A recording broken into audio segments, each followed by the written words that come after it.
So before we go to the today's topics, as usual, which of the following are correctly matched? నేను ఇచ్చినటువంటి question ఇది. ఈ యుగుర్స్ అనేటటువంటిది already నేను చెప్పాను, ఇది చైనాలో ఉంటారు. ఈ పస్తూన్స్ అనే వాళ్ళు ఆఫ్ఘనిస్తాన్ ప్రాంతంలో ఉంటారు. కొంతమంది పస్తూన్స్ మీకు పాకిస్తాన్లో కూడా కనిపించవచ్చు, కానీ ఆఫ్ఘనిస్తాన్లో ఉన్నటువంటి ఈ పస్తూన్స్ ఏంటంటే జనరల్గా అక్కడ ఉన్నటువంటి తాలిబాన్లకు వ్యతిరేకంగా పోరాడేటటువంటి ఒక తెగ జాతి వారిని ఈ పస్తూన్స్ అంటారు. అంటే వీళ్ళకి జనరల్గా ఒక కల్చర్ ఉంటుంది ఏంటంటే ఎవరైనా ప్రాణాపాయ స్థితిలో ఉంటే ఆ వ్యక్తి వాళ్ళ శత్రువైనా కూడా కాపాడేటటువంటి ఒక సంస్కృతి నుంచి వచ్చినటువంటి వ్యక్తులు వీళ్ళు, ఈ పాస్తూన్స్ అనేటటువంటి వాళ్ళు. సో వీళ్ళు ఆఫ్ఘనిస్తాన్కి చెందిన వాళ్ళు. అలాగే కుర్ద్స్ అనేవాళ్ళు కుర్దిస్తాన్ మూమెంట్ అని ఒకటి ఉంది. ఈ కుర్దిస్తాన్ మూమెంట్ ఏంటంటే టర్కీ చివర ఉన్నటువంటి కొన్ని ప్రాంతాలు ఏవైతే ఉన్నాయో పైకి కాకాషస్ మౌంటైన్స్ అటువైపు, ఈ ప్రాంతంలో ఉన్నటువంటి కుర్ద్స్ ఒక ప్రదేశాన్ని వాళ్ళకి సెపరేట్ కంట్రీగా, అంటే ఒక ప్రత్యేక దేశంగా కోరుకుంటున్నటువంటి వ్యక్తుల్ని కుర్ద్స్ అంటారు. సో వీళ్ళు టర్కీలో ఉంటారు. కాబట్టి 3 ఆన్సర్లు కరెక్టే. So the answer is D 1, 2, 3. జనరల్గా ఇలాంటి క్వశ్చన్స్ ఎగ్జామ్లో మనకు ఎక్కువ కనిపిస్తున్నాయి.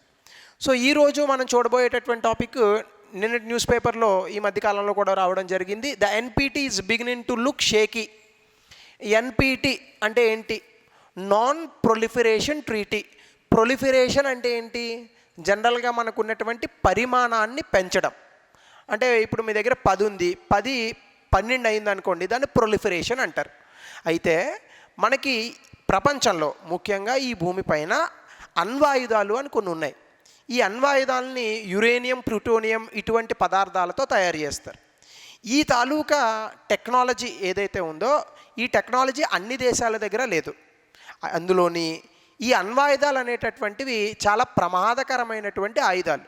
ఒక అణ్వాయుధాన్ని పేలిస్తే 1945లో హిరోషిమా, నాగసాకి అనేటటువంటి 2 ప్రాంతాల్లో ఫ్యాట్ బాయ్, లిటిల్ బాయ్ అనేటటువంటి 2 అణ్వాయుధాల కారణంగా మొత్తం ఆ ఊరిలో ఉన్నటువంటి ప్రజలందరూ కూడా చనిపోవడమే కాకుండా తర్వాత 50-60 సంవత్సరాల పాటు, ఇప్పటికీ ఆల్మోస్ట్ ఆల్ 75 ఏళ్ళ పైన అయింది, ఇప్పటికీ కూడా అక్కడ ఉన్నటువంటి వ్యక్తులు కొన్ని అవయవాల లోపాలతో పుడుతూ ఉంటారు.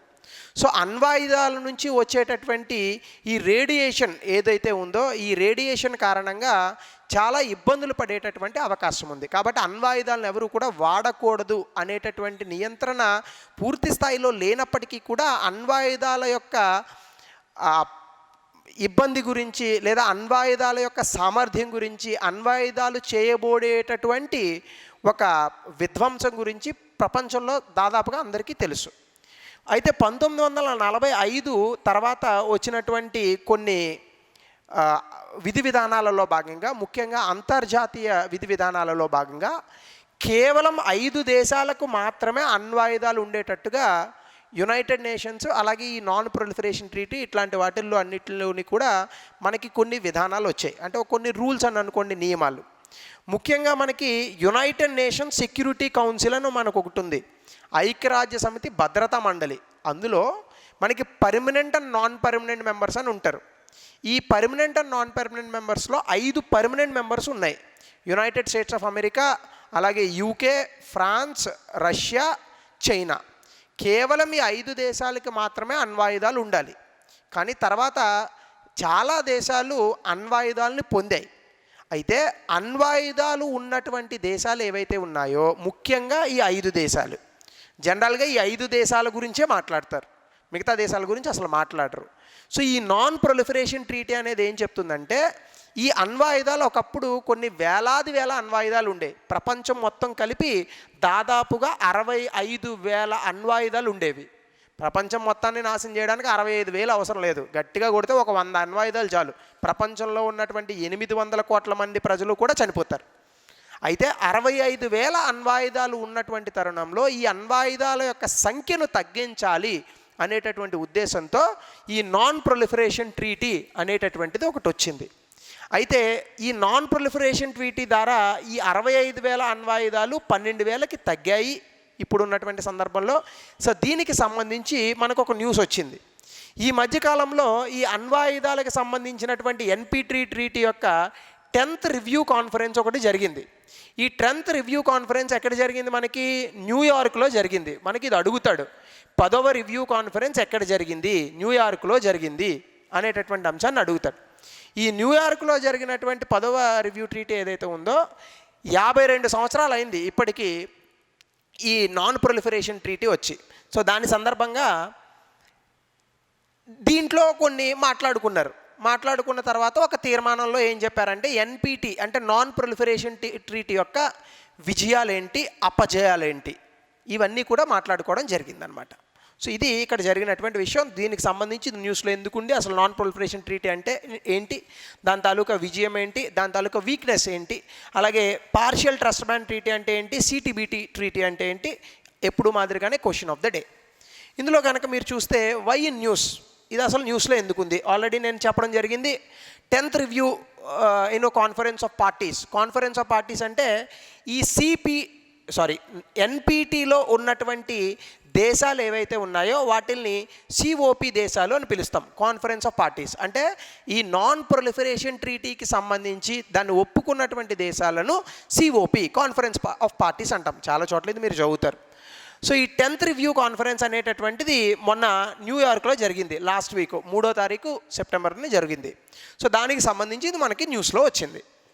ముందుగా అసలు నాన్ ప్రొలిఫరేషన్ ట్రీటీ అంటే ఏంటి అనేటటువంటి అంశాన్ని కనుక మీరు చూస్తే ఆల్రెడీ నేను చెప్పాను. నాన్ ప్రొలిఫరేషన్ ట్రీటీ 3 విషయాల గురించి మాట్లాడుతుంది. ఒకటి డిస్ఆర్మమెంట్, మీకు ఇక్కడ ఆల్రెడీ రాశాను.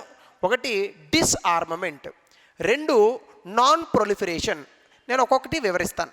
ముందుగా డిస్ఆర్మమెంట్ అంటే ఏంటి, ప్రపంచంలో చాలా దేశాలు వాళ్ళకు ఉన్నటువంటి సాంకేతిక పురోగతిలో భాగంగా 2వ ప్రపంచ యుద్ధ కాలంలో చాలా అణ్వాయుధాలను సేకరించాయి.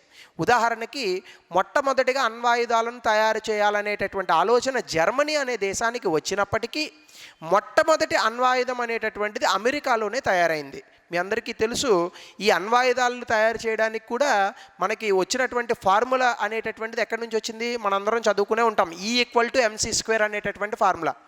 E=mc² ఫార్ములా ఎవరు ఇచ్చారు మనకి, Albert Einstein. Energy mass into conservation అవన్నీ చదువుతాం కదా మనం. సో దీనికి సంబంధించి అణ్వాయుధాలను తయారు చేసేటటువంటి సాంకేతికత అమెరికా తయారు చేసింది. అయితే అమెరికాతో పాటు ధీటుగా ఆ రోజు ఉన్నటువంటి సోవియట్ యూనియన్ కూడా అణ్వాయుధాలను తయారు చేసింది. అణ్వాయుధాలను తయారు చేయడానికి సాంకేతిక పురోగతితో పాటుగా అందులో వాడేటటువంటి రా మెటీరియల్ ముడి సరుకు ఉండాలి. ఈ ముడి సరుకు సోవియట్ యూనియన్ దగ్గర ఉంది, యురేనియం నిల్వలు అమెరికా దగ్గర కూడా ఉన్నాయి. ఈవెన్ ఆంధ్రప్రదేశ్లో కూడా, అంటే తుమ్మలపల్లి అనేటటువంటి ఒక ఏరియా ఉంది కడప ఆ జిల్లాలో, అక్కడ కూడా మనకి యురేనియం నిల్వలు ఉన్నాయి. కానీ యురేనియంని బయటికి తీసేటటువంటి సాంకేతికత అందరి దగ్గర ఉండదు. అది చాలా ప్రమాదకరం. యురేనియంని తవ్వితేనే మనం అందరం కూడా చనిపోయేటటువంటి అవకాశం ఉంటుంది. మేడం క్యూరీ అనే ఆమె రేడియంని జేబులో పెట్టుకోవడం వల్ల క్యాన్సర్ వచ్చి చనిపోయింది. మీ అందరికీ తెలుసు, చిన్నప్పుడు చదువుకుంటాం మనం, 9వ క్లాస్లోనే ఎక్కడ వస్తుంది మేడం క్యూరీ. సో ఇక్కడ నా పాయింట్ ఏంటంటే ఈ అణ్వాయుధాలను తయారు చేయాలి అనేటటువంటి ఆలోచన 2వ ప్రపంచ యుద్ధ కాలంలో వచ్చినప్పటికీ కూడా చాలా దేశాలు ఆ తర్వాతి కాలంలో కూడా తయారు చేశాయి. అయితే ఈ అణ్వాయుధాలకు సంబంధించినటువంటి సాంకేతికతతో అణ్వాయుధాలను తయారు చేసినటువంటి దేశాలు అప్పుడు 5. ఒకటి యుఎస్ అమెరికా, 2 సోవియట్ యూనియన్, తర్వాత ఆ బాధ్యత రష్యా తీసుకుంది, 3 ఫ్రాన్స్, 4 యూకే, 5 చైనా. ఈ 5 దేశాలు కూడా అణ్వాయుధాలను తయారు చేసి అణ్వాయుధాలను వాళ్ళ దగ్గర ఉంచుకోవడం కారణంగా ఈ 5 దేశాలకి ముఖ్యంగా మనం యునైటెడ్ నేషన్ సెక్యూరిటీ కౌన్సిల్లో ప్రపంచంలో ఏవైనా ఇబ్బందులు కలిగితే శాంతిని స్థాపించాల్సినటువంటి బాధ్యత వీళ్ళది అనే అంశాన్ని పరిగణనలోకి తీసుకుంటూ ఈ 5 దేశాలని తీసుకొచ్చాం.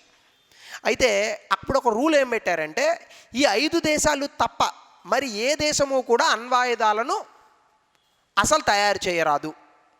ఎందుకు, ఇప్పుడు ఆఫ్ఘనిస్తాన్లో అణ్వాయుధాలు తయారు చేశారనుకోండి, ఏమవుతుంది, తాలిబాన్లు ఎక్కడ పడితే అక్కడ అణ్వాయుధాలు వేస్తారు. అలాగే మరొక దేశం ఏదో అనుకోండి, సౌత్ సూడాన్లో అణ్వాయుధాలు తయారు చేశారనుకోండి, నార్త్ సూడాన్లో వేస్తాడు వాడు. సో ప్రతి వాళ్ళ దగ్గర అణ్వాయుధాలు ఉండకూడదు. మీకు బాగా తెలియాలంటే పిచ్చోడి చేతిలో రాయి అని ఒక సామెత ఉంది తెలుగులో. ఎందుకు పిచ్చోడి చేతిలో రాయి, పిచ్చోడి చేతిలో రాయి అంటే ఎవరిని కొడతాడో తెలియదు. మరొక పిచ్చోడిని కొట్టచ్చు, నార్మల్ వ్యక్తిని కొట్టచ్చు, ఎవరినైనా కొట్టచ్చు. సో అణ్వాయుధాలు కూడా పిచ్చోడి చేతిలో రాయి వంటిది. కాకపోతే పిచ్చోడి చేతిలో రాయి చాలా గట్టిగా తగలకపోవచ్చు, అణ్వాయుధాల వల్ల దేశమే మొత్తం నాశనం అయ్యేటటువంటి అవకాశం ఉంది కాబట్టి. సో ఇప్పుడు దీన్ని తగ్గించాలి. ఎట్లా తగ్గించాలి, డిస్ఆర్మమెంట్. ఆల్రెడీ అణ్వాయుధాలు తయారు చేసేశారు, ఈ తయారు చేసిన అణ్వాయుధాలను పూర్తిగా డిస్మాంటిల్ చేయండి. అప్పట్లో మనకి రష్యా దగ్గర ఒక 40,000 అణ్వాయుధాలు, అమెరికా దగ్గర ఒక 50,000 అణ్వాయుధాలు ఇలా ఉండేవి. వాటిని ఇప్పుడు తీసుకొచ్చి మనం ఏం చేసాం, రష్యా దగ్గర ఒక 5,000 6,000 ఉన్నాయి, అమెరికా దగ్గర ఒక 4,000 ఉంటాయి, చైనా దగ్గర ఒక 290 ఉంటాయి, అలాగే యూకే ఫ్రాన్స్ దగ్గర ఇంకా 100లోనే ఉంటాయి. సో ఇప్పుడు తగ్గించారు అణ్వాయుధాలను. ఈవెన్ ఇండియా పాకిస్తాన్ కూడా 1998లో పోఖ్రాన్ టెస్ట్ తర్వాత అణ్వాయుధాలను సాధించాంగా. ఇండియా దగ్గర దాదాపుగా ఒక 90 నుంచి 110 అణ్వాయుధాలు ఉంటే పాకిస్తాన్ దగ్గర 120 ఉన్నాయి. అంటే పాకిస్తాన్ డెఫినెట్గా ఇండియాను భయపెట్టడానికి ఎక్కువ అణ్వాయుధాలు తయారు చేసింది, ఎందుకంటే మన దేశం పెద్దది కాబట్టి. సో ఇలా ప్రతి వాళ్ళు అణ్వాయుధాలను తయారు చేయకూడదు అనేటటువంటి ఉద్దేశంతో ఫస్ట్ డిజార్మమెంట్ అంటే ఉన్న అణ్వాయుధాలను డిస్మాండిల్ చేయాలి. 2 నాన్ ప్రొలిఫరేషన్ అంటే ఏంటి, ఎవరన్నా అణ్వాయుధాలు సాధించేటటువంటి సామర్థ్యం ఉన్నప్పటికీ అణ్వాయుధాల యొక్క సంఖ్యను పెంచకూడదు. అంటే సంఖ్యను పెంచకూడదు, ఉన్న వాటిని తగ్గించాలి. 3 న్యూక్లియర్ ఎనర్జీ. ఈ యురేనియము ప్లూటోనియం అనేటటువంటి మెటీరియల్స్ ఎలిమెంట్స్ ఏవైతే ఉన్నాయో అణ్వాయుధాల్లో వాడేటటువంటి ఈ రా మెటీరియల్స్, వీటితో విద్యుత్తును కూడా ఉత్పత్తి చేయొచ్చు. మన దగ్గర కుదాన్కులం అనేటటువంటి ఒక ప్రాజెక్ట్ ఉంది తమిళనాడులో. అదేంటది, న్యూక్లియర్ ఫ్యూయల్ నుంచి మనం విద్యుత్తును ఉత్పత్తి చేస్తాం. అయితే ఈ అణ్వాయుధాల్లో వాడేటటువంటి మెటీరియల్ ఏదైతే ఉందో దీన్ని కేవలం శాంతియుతమైనటువంటి ప్రయోజనాలకు మాత్రమే వాడాలి. అంటే ఎవరన్నా యురేనియం తీసుకెళ్తే అది ఎందుకు వాడాలి, కేవలం శాంతియుతమైనటువంటి ప్రయోజనాలు, అంటే ఏదో మెడికల్స్లోనో లేదని అనుకుంటే విద్యుత్ ఉత్పత్తికో మాత్రమే వాడాలి ప్రపంచవ్యాప్తంగా. అంటే కేవలం 5 దేశాలకు మాత్రమే అణ్వాయుధాలు ఉండాలి. మిగతా దేశాలు ఎవరన్నా యురేనియం ప్లూటోనియంని వాడితే కనుక అవి కేవలం శాంతియుతమైనటువంటి ప్రయోజనాలకు మాత్రమే వాడాలి. అది ముందు చెప్పినటువంటి అంశము. ఇక్కడ నాన్ ప్రొలిఫరేషన్ ట్రీటీలో ఈ 3 తీసుకొచ్చాం. 1 2 దీన్ని 1968లో పెట్టారు, ఆల్రెడీ చెప్పానుగా 52 ఏళ్ళు అయిందని.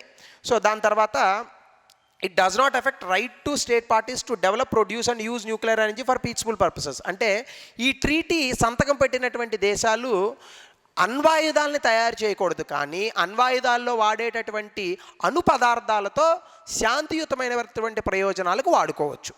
అలాగే లాస్ట్ చూస్తే 5 దేశాలు ఈ ఎన్పిటి ట్రీటీని సైన్ చేయాల. అవి ఎవరంటే ఆ 5 దేశాలు ఏంటని అడుగుతాడు. 1 India, 2 Pakistan, 3 north Korea, 4 Israel, 5 south Sudan.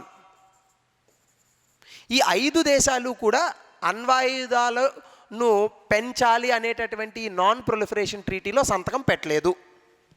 India 1998లో Pokhran test తర్వాత అణ్వాయుధాలను సంపాదించింది. ఇండియా తర్వాత పాకిస్తాన్ కూడా సంపాదించింది. చైనా ప్రోద్బలంతో నార్త్ కొరియా కూడా సంపాదించింది. అమెరికా వాళ్ళ ప్రోద్బలంతో ఇజ్రాయెల్ సంపాదించింది. సౌత్ సూడాన్ దగ్గర న్యూక్లియర్ వెపన్స్ లేవు, కానీ సంతకం పెట్టలేదు. సో ఇప్పుడు ఎగ్జామినేషన్లో అడిగేటటువంటి పాయింట్స్ ఏంటి, అసలు నాన్ ప్రొలిఫరేషన్ ట్రీటీ అంటే ఏంటి, ఎందుకు వచ్చింది, అందులో ఉన్నటువంటి 3 ఎలిమెంట్స్ ఏంటి, ఇందులో సైన్ చేయనటువంటి దేశాలు ఏంటి. ఇగో ఇది మీకు నోట్స్ అంతా కూడా నేను ఇక్కడ కంప్లీట్గా మీకు నేను చూపించేటటువంటి ప్రయత్నం చేశాను. సో డెఫినెట్గా మీరు దీన్ని నోట్స్లో ఎక్కించుకోండి. దాని తర్వాత చూస్తే అసలు సక్సెస్ దీనివల్ల వచ్చింది ఏంటి. Talks between US and Russia. మీకు ఆల్రెడీ నేను ఇంతకుముందే చెప్పాను, అణ్వాయుధాలను ఎక్కువగా సమకూర్చుకున్నటువంటి దేశాలు అమెరికా, రష్యా. వీళ్ళిద్దరూ కూడా ఈ నాన్ ప్రొలిఫరేషన్ ట్రీటీ అనేటటువంటి దాన్ని గౌరవించి 65,000కు పైగా ఉన్నటువంటి అణ్వాయుధాలను తగ్గించి డిస్ఆర్మమెంట్ చేసి 12,000కి తీసుకొచ్చారు. 1 2 4 దేశాలు అణ్వాయుధాలను సమకూర్చుకున్నాయి కూడా. ఇందాక నేను చెప్పిన India, Pakistan, Israel, north Korea. So అది కూడా సక్సెస్సే. ఎందుకంటే ప్రపంచంలో 200 దేశాలకు పైగా ఉంటే కేవలం 4 దేశాలు మాత్రమే వాళ్ళ స్వప్రయోజనాల రీత్యా అణ్వాయుధాలను సమకూర్చుకున్నాయంటే గొప్పగా. అలా కాకుండా 200 దేశాల్లో 100 దేశాలు అణ్వాయుధాలను కనుక చేసుకుని ఉండుంటే నేను ఇప్పుడు క్లాస్ చెప్పేవాడిని కాదు, మీరు వినేవాళ్ళు కాదు, రైట్. ఈ పాటికి అణ్వాయుధాలతో నాశనం అయ్యేది భూమి అంట. అలాగే రోనాల్డ్ రీగన్ అంటే United States of America president, Gorbachev already మీకు చెప్పాను, మిఖాయిల్ గోర్బచేవ్ మనం మొన్న యూట్యూబ్లో కూడా క్లాస్ చేయడం జరిగింది. వీళ్ళిద్దరి ఒక నెగోషియేషన్లో భాగంగా వీళ్ళు ఒక డిక్లరేషన్ తీసుకొచ్చారు. ఏంటి ఆ డిక్లరేషను, ఏ 5 దేశాలకైతే అణ్వాయుధాలు ఉన్నాయో ఈ 5 దేశాలు కూడా ఈ నాన్ ప్రొలిఫరేషన్ ట్రీటీ అనేటటువంటి దాన్ని గౌరవిస్తూ వీళ్ళు ఒక స్టేట్మెంట్ పాస్ చేశారు. ఏంటంటే అణ్వాయుధాలకు సంబంధించినటువంటి అణుయుద్ధము అనేటటువంటిది ఎవరు గెలవరు. అణుయుద్ధం వస్తే ఎవరు గెలవరు. బ్రహ్మాస్త్రం వేస్తే ఎవరు గెలిచేది లేదు, అందరూ పోతారు. సో అణుయుద్ధం అనేటటువంటిది ఏ రోజు జరగరాదు, అణుయుద్ధం వల్ల ఎవరు గెలవరు అనేటటువంటి పాయింట్ని వీళ్ళు చెప్పడం జరిగింది. దాని కారణంగానే బహుశా ఇప్పటి వరకు కూడా రెండో ప్రపంచ యుద్ధం తర్వాత మరొక ఏ యుద్ధము రాలేదు, ప్రపంచవ్యాప్తంగా అణ్వాయుధాలు కూడా ఎక్కడ వాడలేదు.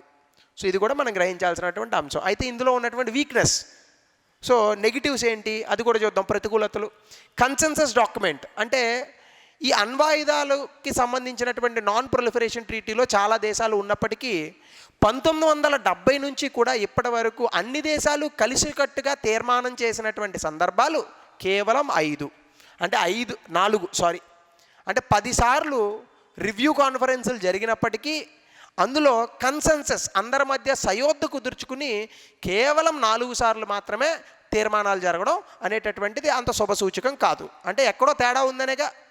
అలాగే డిఫరెన్సెస్ అమాంగ్ మెంబర్స్, ఒకప్పుడు అమెరికా అలాగే రష్యా వీళ్ళిద్దరూ కూడా ఒకే తాటిపైన ఉన్నారు అణ్వాయుధాలకు సంబంధించి. అయితే ఈ అణ్వాయుధాలకు సంబంధించి ఒకప్పుడు ఒకే తాటిపైన ఉన్నటువంటి అమెరికా మరియు రష్యా దేశాలు ఈ రోజున ఎడముఖం పెడముఖంగా ఉన్నాయి. ముఖ్యంగా 2022లో అసలు అణ్వాయుధాలతో మళ్ళీ యుద్ధం సంభవిస్తుందేమో అనేటటువంటి ఒక స్థాయి కూడా ఈ దేశాలు వచ్చేసాయి. అలాగే నో డిస్కషన్స్, ఈ మధ్యకాలంలో ఈ అణ్వాయుధాలకి నాన్ ప్రొలిఫరేషన్ ట్రీటీకి సంబంధించి అసలు ఒక దేశానికి మరొక దేశానికి మధ్య ఏ విధమైనటువంటి చర్చలు కూడా జరగట్లేదు. విత్డ్రాల్ ఫ్రమ్ ఏబిఎం ట్రీటీ, మనకి యాంటీ బ్యాలిస్టిక్ మిసైల్స్ ట్రీటీ అని ఉంటుంది. బ్యాలిస్టిక్ మిసైల్ అంటే మీరు మిసైల్ వేస్తే ఇలా వెళ్ళి ఇలా పడుతుంది, దీన్ని బ్యాలిస్టిక్ మిసైల్ అంటారు. ఈ బ్యాలిస్టిక్ మిసైల్ ట్రీటీ అంటే ఏంటంటే అణ్వాయుధాలను ఈ మిసైల్స్కి తగిలించి ఇటువంటి మిసైల్స్ని అభివృద్ధి చేయరాదు అని చెప్పేటటువంటి ఒక ఒప్పందం. ఈ ఒప్పందం నుంచి ఒకానొక సందర్భంలో 2002వ సంవత్సరంలో అమెరికా వైదొలిగింది. అంటే దాని అర్థం ఏంటి, మేము ఆ మిసైల్స్ని చేస్తాం, మీరు ఏం చేసుకుంటారో చేసుకోండి అని. అమెరికా అట్లా ఎందుకు చేసిందంటే ఈ ట్రీటీలో ఉన్నటువంటి మిగతా దేశాలు అంటే 1-2 రష్యా లాంటి దేశాలు అని అనుకోండి మీరు. ఈ ఏఎంబి ట్రీటీలో ఉన్నటువంటి ఏబిఎం ట్రీటీలో ఉన్నటువంటి కొన్ని దేశాలు ఏవైతే ఉన్నాయో ఈ దేశాలు ముఖ్యంగా అమెరికా ఏమనుకుంటుందంటే ఈ దేశాలు మనకు చెప్పకుండా ఈ మిసైల్స్ని తయారు చేస్తున్నారు. ఈ ఒప్పందాన్ని చూపించి అమెరికా తాలూకా క్యాపబిలిటీని తగ్గిస్తున్నారు. అంటే చాలా దేశాలు ఈ ఒప్పందంలో భాగమైనప్పటికీ వాళ్ళ మిసైల్స్ని తయారు చేస్తున్నారు. అమెరికా ఇందులో భాగమయ్యి ఈ ట్రీటీకి గౌరవాన్ని ఇస్తూ మిసైల్స్ని తయారు చేయట్లేదు. కాబట్టి ఆ దేశాల కన్నా మేము వెనకబడుతున్నాం, కాబట్టి మేము ఉండమని బయటకు వచ్చింది. దీనివల్ల ఏమవుతుంది, అందరూ ఈ మిసైల్స్ని తయారు చేస్తారు, రేపు అందరూ ఈ మిసైల్స్ని దగ్గర పెట్టుకుంటారు. ఒకనొక సందర్భంలో దీపావళి వస్తుంది, ఈ మిసైల్స్ని వేస్తారు, ప్రపంచం అంతా నాశనం అయ్యేటటువంటి ఒక పరిస్థితి ఏర్పడుతుంది. అలాగే యుఎస్ విత్డ్రాల్ ఫ్రమ్ ఐఎన్ఎఫ్, అలాగే మనకి ఇంటర్మీడియట్ రేంజ్ న్యూక్లియర్ ఫోర్సెస్ అని ఒకటి ఉంది. 500 నుంచి 5000 కిలోమీటర్ల వరకు వెళ్ళేటటువంటి మిసైల్స్ని ఐఎన్ఎఫ్ మిసైల్స్ అంటే ఇంటర్మీడియట్ రేంజ్ మిసైల్స్ అంటారు. ఈ మిసైల్స్ కూడా ఈ న్యూక్లియర్ వెపన్స్ని అమర్చి వేసేటటువంటి ఇది ఏదైతే ఉందో ఈ ఫినామినాన్ని దాని నుంచి వెనక్కి రావాలి అనేటటువంటి ఒప్పందం. అయితే 2019లో అమెరికా ఇందులోంచి కూడా అంటే ఈ ఒప్పందంలోంచి కూడా బయటికి రావాలని ఒక నిర్ణయం తీసుకోబోతోంది. అంటే దీని తాలూకా పర్యవసానం ఏంటి, ఎప్పుడు న్యూక్లియర్ వెపన్స్ తప్పు అని చెప్పే పెద్ద దేశాలే దాన్ని కంట్రోల్ చేసేటటువంటి ట్రీటీలు అంటే దాన్ని నియంత్రించేటటువంటి ఒప్పందాల నుంచి బయటకు వస్తున్నాయి. ఇది శుభసూచకం కాదు ప్రపంచానికి. అలాగే కనుక మీరు చూస్తే నేను చెప్పినట్టుగా ఇంకా చాలా ట్రీటీస్ ఉన్నాయి మనకి. ఒకటి పీటీబీటీ ట్రీటీ, ఇది ఎప్పుడు వచ్చిందని అడుగుతాడు. మీరు గుర్తుపెట్టుకోవాలి, 1963లో వచ్చింది. ఏంటిది, పార్షియల్ టెస్ట్ బ్యాన్ ట్రీటీ. అంటే ఏ దేశంలోని కూడా అణ్వాయుధాలను టెస్ట్ చేయరాదు, అంటే అణ్వాయుధాలను ప్రయోగించరాదు. జనరల్గా మనం 1998లో పోఖ్రాన్ టెస్ట్ చేశాక అట్లాంటివి చేయకూడదు. ఎందుకు చేయకూడదు అంటే ఆ దేశంలో చేసినటువంటి అణ్వాయుధాలకు సంబంధించిన టెస్టింగ్ వేరే దేశాల్లో రేడియో ధార్మికతను పెంచుతుంది కాబట్టి చేయకూడదు. అంటే మరి మీ దేశంలోనే రేడియో ధార్మికత ఉండేలా ఉంటే చేసుకోవచ్చా, ఏమో చేసుకోవచ్చు. సో ఆ క్లాజులతో కూడా కొంతమంది చేస్తుంటారు. కాబట్టి మీరు ఇక్కడ చూస్తే ఇట్ ప్రొహిబిట్స్, నిషేధిస్తుంది దేన్ని, testing on nuclear weapons which can cause radioactive fallout outside the states territory. మరి మీ టెరిటరీలో చేసుకోవచ్చా, చేసుకోవచ్చు. కానీ ఈ ట్రీటీలో ఉన్నటువంటి దేశాలు ఏవి కూడా అసలు న్యూక్లియర్ వెపన్స్ జోలికి వెళ్ళకూడదు.